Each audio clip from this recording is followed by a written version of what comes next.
some maps it's almost impossible.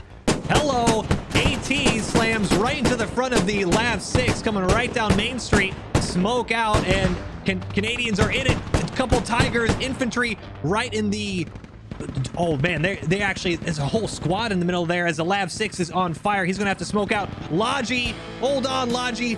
Don't you do it, man. This is not how you want to start off if you're Canadian. BTR finishes off the Lav 6, and oh my god, absolute chaos for Canada as the LUV pops. Unbelievable. Hey guys, MoiDawg here, and today we've got another episode of Eye in the Sky where we take a look at a game of squad from the top down, and in this one we've got the Canadians up against Russia in Finland. This is Harju Invasion v4, and although Harju is a pretty good map for amphibious factions like the US Marine Corps, well, the Canadians unfortunately don't have any amphibious vehicles, well, apart from the cross-faction ribbed boats. The LAV-6 can't actually swim, and so this has created arguably the deadliest road in any squad opening. And as chaotic as the intro was, this actually ended up being a pretty good game between the two factions, so I hope you guys enjoy.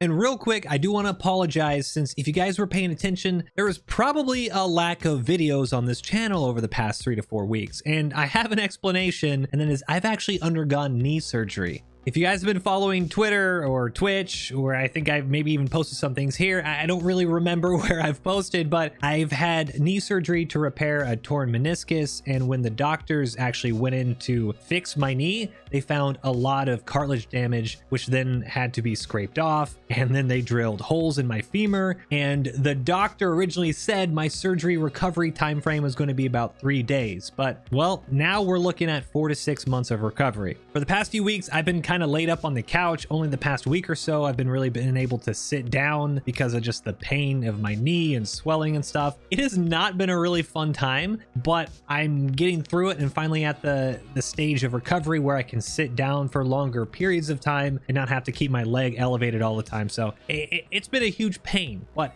I'm letting you guys know, hey, more videos are coming. We're about to crack down and really get some stuff out for y'all. That's why it's been a little empty on the YouTube front. If you guys are interested in my knee rehab, kind of what's been going on IRL, I'm now using Instagram primarily to talk about IRL things. So I actually have my knee rehab schedule, what I'm doing daily or periodically, and the progress and stuff like that. So if you're interested, please go check out my Instagram. If you just want more YouTube videos, hey, you don't have to go anywhere. There's going to be a lot more. We're going to be back to our normal upload pace. I just kind of had to not be in pain when I was sitting down editing, and I think we're finally there. So sorry again. Thank you guys for your understanding, and I'm just super excited to get back to work. But anyway, if you liked the video, give it a thumbs up, subscribe for more, and drop me a comment below with a map, game mode, or faction, or a, I don't know, need questions. And yeah, been a long recovery, guys, but I'm feeling so much better. So thanks again. That's it for me. Enjoy the video, and until next time, peace. All right, Eye in the Sky, Harju, and this is Harju Invasion v4. This is a map based on Finland, and we've got the Canadians. We're on board with the Canadians, actually. The Canadians up against Russia. Canadians invading, Russia defending. We're gonna be starting off on the southwest part of the map, this little kind of island here. Is this an isthmus? Isthmus? Is that what it is? Or is it an island? Isn't an isthmus like a chain? I don't remember geography. I don't know. They're over here. This is where they are, an isthmus or island, or I don't know what you call it. And they are going to be pushing in from Maine into Lighthouse, all the way up to Harju, all the way over to wheat farm, then waste treatment, over to military apartments, and then that's it. So wait, we got 1, 2, 3, 4, 5 cap layer. What I might do And then, if we're getting a hard push on the west from the Canada, they actually don't have any amphibious vehicles like their LAVs are not amphibious. So the Lavs, they have a couple Lav 6, Coyote recon vehicle. The Leopard is actually a 30-minute spawn. Wow, that's a long spawn. Helicopter in 10 minutes. A M113 APC. a couple LUVs, but they do have some boats, so hopefully these boats are good. A bunch of BTRs for Russia, and T-72 I'm guessing in 30 minutes as well as some light transports. MTLB logistics vehicle, which is amphibious. And we're good to go. Good to go. This should be a good one. This is one of the hardest invasion layers if you are attacking. Conventional against conventional is a very, very tough invasion round. I'd argue it's some maps it's almost impossible. Hello, AT slams right into the front of the Lav 6, coming right down Main Street. Smoke out, and Canadians are in it. A couple Tigers, infantry right in the... Oh man, they actually, there's a whole squad in the middle there as the Lav 6 is on fire. He's gonna have to smoke out. Logi, hold on, Logi. Don't you do it, man. This is not how you want to start off if you're Canadian. BTR finishes off the Lav 6, and oh my god, absolute chaos for Canada as the LUV pops. Unbelievable. This is what it actually looks like, and oh, you couldn't even see any infantry if you were Canada. That's how good the uniforms are, the camo is, and this is just Death Alley. Yeah. No way. This is, yeah, no way. BTR, Ember, Pilot, Grapefruit, and they are just laying into it. All right, wait, I need to check the clock. We are about 1 minute in. You have 5 minutes, I think. What, 2 minutes, and then wait, are we 2 minutes into it? I don't know. We're basically 2 minutes in. 158 tickets for Canada. Russia has absolutely obliterated that initial push, and while that happens, infantry squad, we're grabbing the APC that is at main. We're gonna try and push up. we have a couple boats coming in trying to do it the amphibious way, and this is very, very important to get right if they lose this Logi boat, as we have MG firing onto the boat right now. This is a full Logi boat. Infantry dismount. Move. They need to get that radio down. You got Russians on the right side. Infantry move. One down. Got close quarters fighting right after dismount, trying to do the peak. That's not a bad trade. 1 or 2 infantry. Oh, and hold on, you got Gendarmerie. Completely pronounced that correctly. He is hiding up in that lighthouse right now. And Murph, oh my god, Murph climbs the scaffolding, pokes his rifle through the broken window, and that is a huge play. Gen could have done a lot of damage, even just being at this location. If you have 1 or 2 push up, like you see Greyhound right there, 1 or 2 Russians push up, they'd be able to have a really, really easy proxy on this hab, making it unable to spawn in pretty much right when it was got up. And this is a really clutch infantry play right now. Squad needs to make this happen, because this is the actual objective. This is what can tend to happen if you're playing a layer like this. This is fun, right? Dude, that's Death Alley. We just killed so many Canadian vehicles here. Infantry dead. Everybody's dead. Let's play this. But this is the objective. And Lighthouse is actually being captured right now. So after a catastrophic initial push, Canadians are on the... That is a ton... Do you see this? Hold on a second. This is a capture area. This, what do you call this? What geometric shape is this? Is this a... Is it a cylinder? I think this is a cylinder. A pill? It's a pill. I don't know. I've just gone through knee surgery. This looks like one of my freaking pain pills. It's a pill. It's a pill. Canadians are in the pill, and they are. Look at how many Russian. It's like a clown house. You got Zip Zesty, Gen, Rebel, Gray, Butters. I mean, this is just. They're all just snug up in this building, and we're gonna turn off the nameplate so it's not that crazy right now. But you can see this is just. They're gonna get stuck in there. Canadians going to push.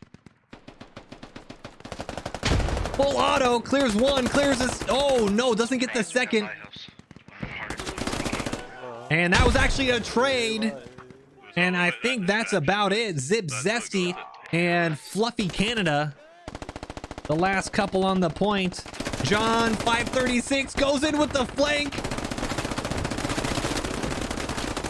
and gets one, last one up. And there you go. Hello. That is a fantastic push. As much as I love vehicles, you gotta like a good, like, just all-in infantry push. This is like some really, really good close quarters fighting, really aggressive gameplay from the Canadian infantry, and you have to do this if you want to win this point. 132 tickets, just started the cap. It's just neutral, so in about 45 seconds or so, we'll have a Canadian lighthouse. And if the Canadians can get this locked down, they're actually they're going to be in a pretty good position, because from lighthouse you then have to go to M.2 Haru, and you might have, they'll probably have to clear out a little bit of this road here to make sure they can secure their Logi route. But this is really, really good play from the squad that initially rode on in on those boats.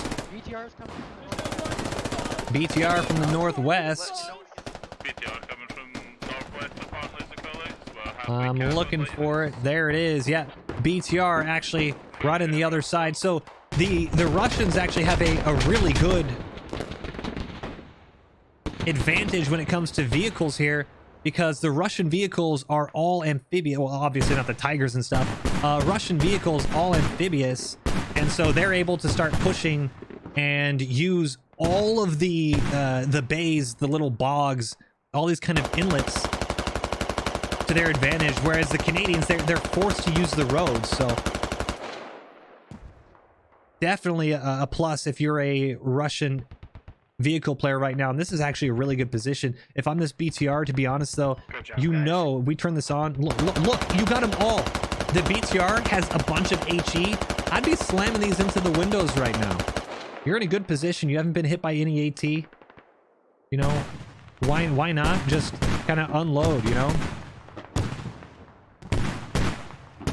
But BTR is going to do well. At this point, oh, and it was secured. Lighthouse secured. So after an absolute disastrous start, the Canadians clutch it up with a nice amphibious assault onto Lighthouse. Pretty much all the Russians were kind of on that death road.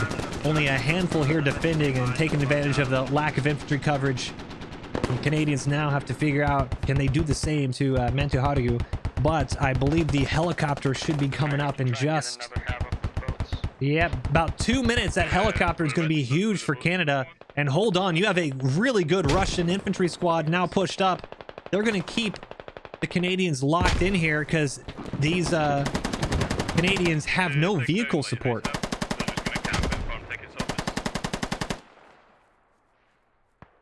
It's actually a really, really good position for Russian infantry right now. Need to make sure they knock out the one or two Canadians starting to push up, and I think that was a boat that died. Yep, one more dead boat. But let's take a look at... Ooh, hold on a second. This... They just have some watching our main right here. That is not what you like to see. BTR, hold on a second.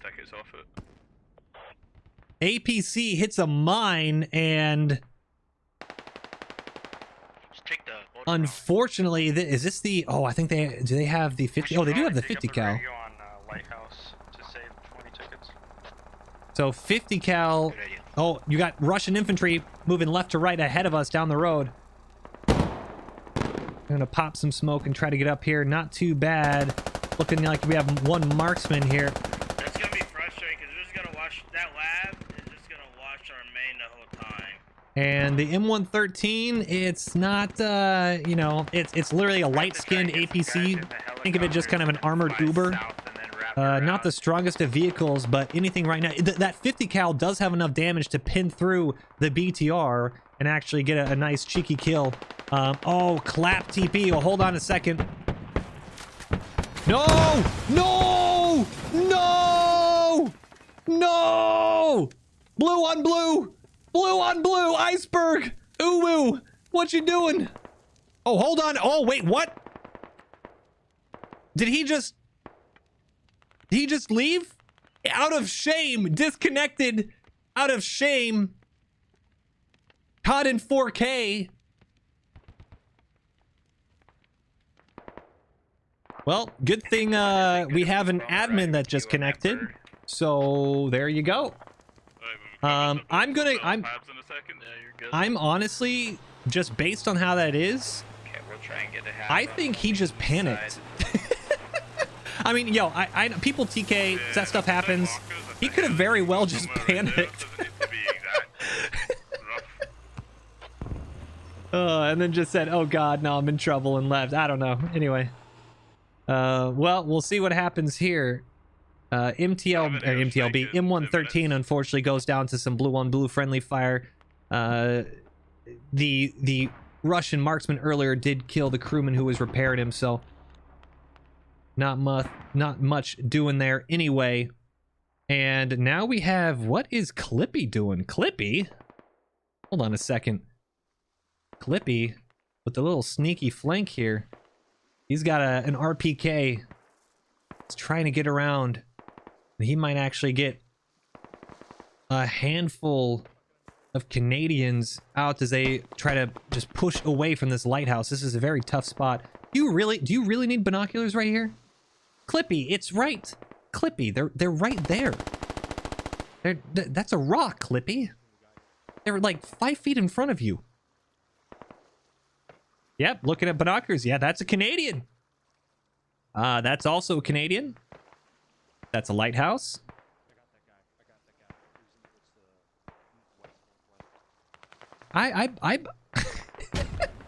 It's actually at this stage, or at this distance, binoculars are actually pretty disorientating.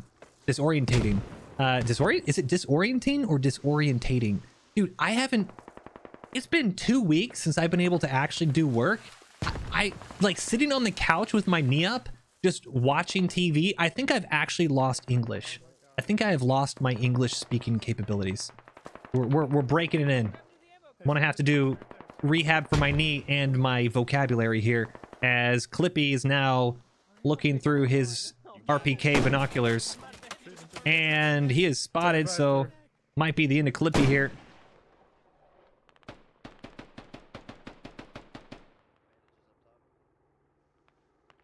I'm actually surprised it's only Clippy. Wait, hold on. Is that a BTR? Shot guys. Trying to see exactly where the vehicles are. And here we go. So squad 1, we finally have the helicopter up. So we're gonna leave Clippy on his binocular adventure. Farewell, Clippy. I believe in you. And it looks like the Canadians are going to just start full sending it through helicopter logic. Helicopter logic. We see this. Oh god, is there a radio right in the field? Oh no. Kool-Aid Man and Polars coming in with some Russian vehicles. Sniper in the woods down here by me where I dropped the hab.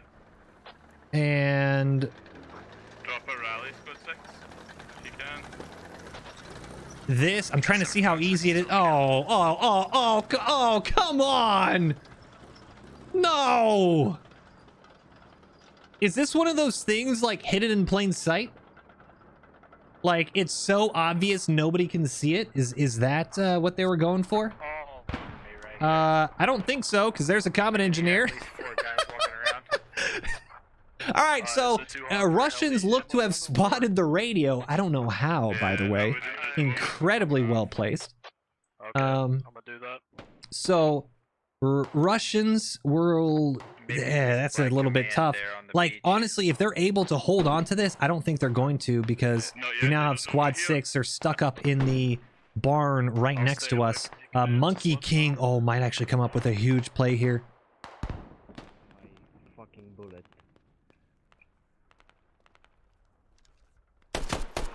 Oh, he goes semi-auto. Why not? Oh my goodness, dude.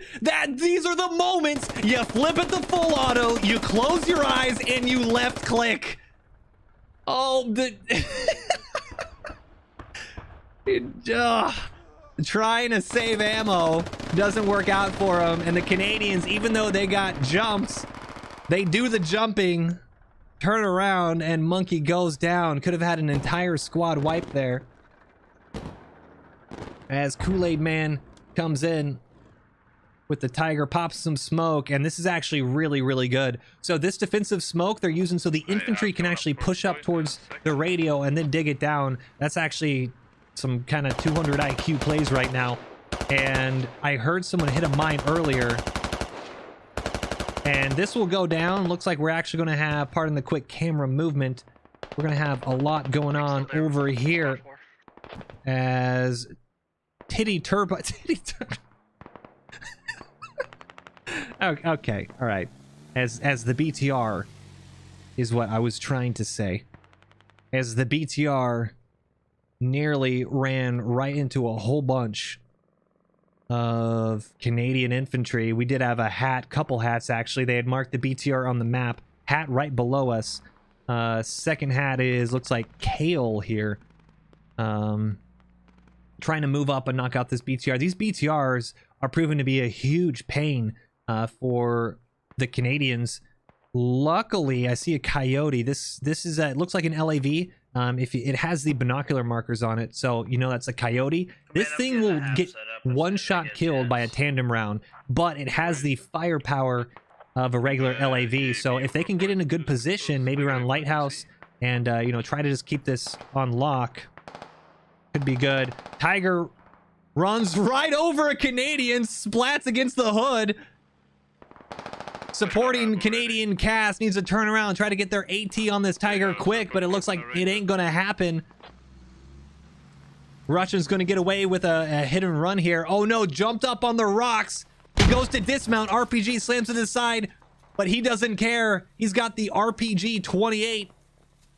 And we were just talking about it. This RPG 28 with the tandem round can one-shot kill this poor little Coyote here. He needs to back up. Doesn't want to get min-armed. Trying to create some space. He's actually got the distraction.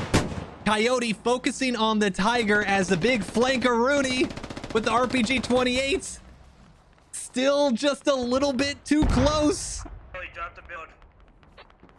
And hold on, can he sneak it through? And he missed?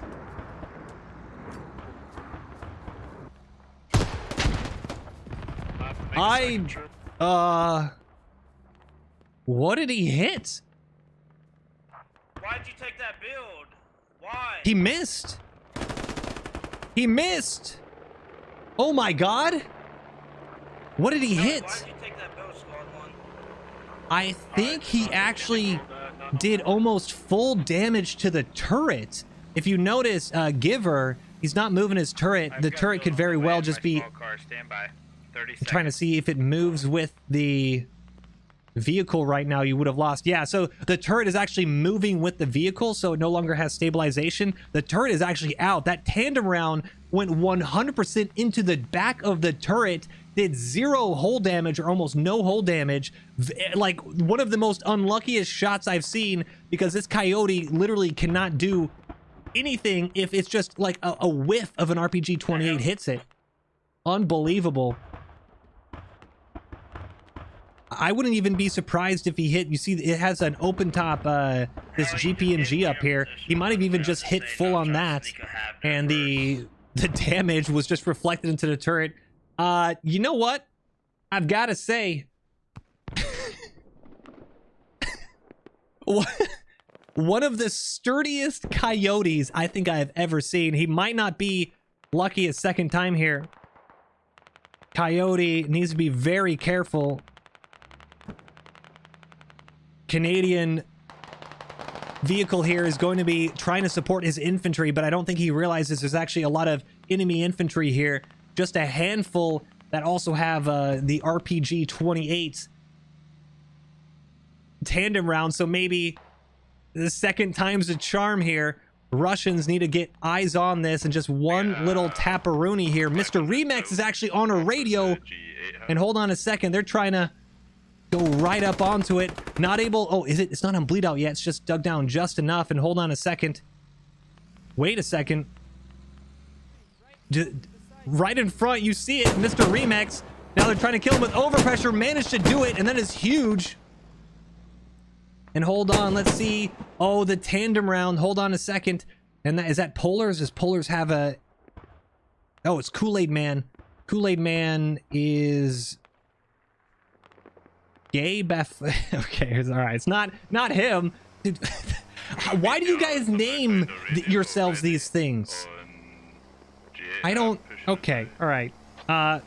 This is a Muffin Man digging up that radio. Coyote able to hold the line just enough, and we're going to be... Well, we're going to hold for just 1 second. Kool-Aid Man actually on our right side, and he's going to try to do it a little take two here. Maybe he got a little bit of ammo. We'll find out. He's running around with a bandage, actually. Is he going to have it out? I don't know if he had a place to rearm, because you have a TAP V, an LUV, and the Coyote, which is actually just up to our front right. I don't think he has any ammo, and there's a gunner. Usually you have a lot of people. Yeah, no, he has nothing. He's probably just in this position. I'd actually do what he did. If you are pushing out as AT, if you use your tandem rounds, it's not a bad idea to try to get yourself killed, so that way you can respawn. So that's actually a pretty good play, all things considered, for Kool-Aid trying to get the respawn. And lucky for the Canadians, because they're at 63 tickets. It has been an absolute grind, losing all those vehicles. And here you go. We're going to pop this on here so you can see a lot of the chaos now as the Canadians are stuck up on the east side of the point. And the point is this group of buildings over here where Jindana, Sysap, all those guys. And this is the Canadian fob, but that is the Canadian radio, and Big Tex crawling underneath, trying to get some shovels up, and might be able to do a little bit. Yeah, I think that's GG. Oh, what? Already. Full auto! Right in the ass! And that's, well, you know, it probably deserved that. It's not gonna feel good, and gonna finish off. Oh, hold on a second. I think he's a squad leader, though. Russian squad leader gonna try to get Big Tex. Not gonna be feeling good once he gets up, but they are gonna be able to get shovels up on that radio. And you now hear comms, and this is looking to be, unless something crazy happens. I'm looking at the map. I don't know about you guys. I don't see a lot of blue. I see a lot of red. And that's going to be 20 more tickets down. A really, really good effort on the lighthouse push. But there's just too much. As we're at this point right here, you guys have seen the intro. You saw the initial rollout on the absolute chaos. Just yeet people on a point, just take them right up to the hill. Let me know. Is this layer balanced in terms of the vehicles the Russians get right out the gate? Because honestly, after looking at this, I think they shouldn't get a BTR until about 15 minutes. I think it's just a little too oppressive. I really think those BTRs are what's making or breaking them right now. The BTRs are a bit too oppressive. I think they did a really, really good job, but Lord Tater Tot trying to... Oh, hold on a second. Oh, hold on a second. That's a take. That's a take. That's a take. That is a take. T-72 rolling right up the road, and he's going to get a freebie here. Tap V is burning, and he's going to send... Oh, doesn't even have to. It just blew up because he was so scared of the T-72. And I really hope we at least get a tank fight here. The Leopard... Right, I think that's GG then, guys. Do they even have... Do we have a Leopard? Do they... Oh, no, they don't... We don't even have... We haven't even gotten our Leopard yet. Yeah, I think the... honestly, I think the Canadians should get or maybe their Leopard a little bit earlier. They need a little bit more firepower to really work with the way the map is set up. Still, I mean, dude, I absolutely enjoyed the infantry fighting. I think the Canadians did almost as much as they could. Just a little bit. I can't even say misplays from the vehicles. It's just very, very oppressive. And we'll see if at least the Canadians can keep this up.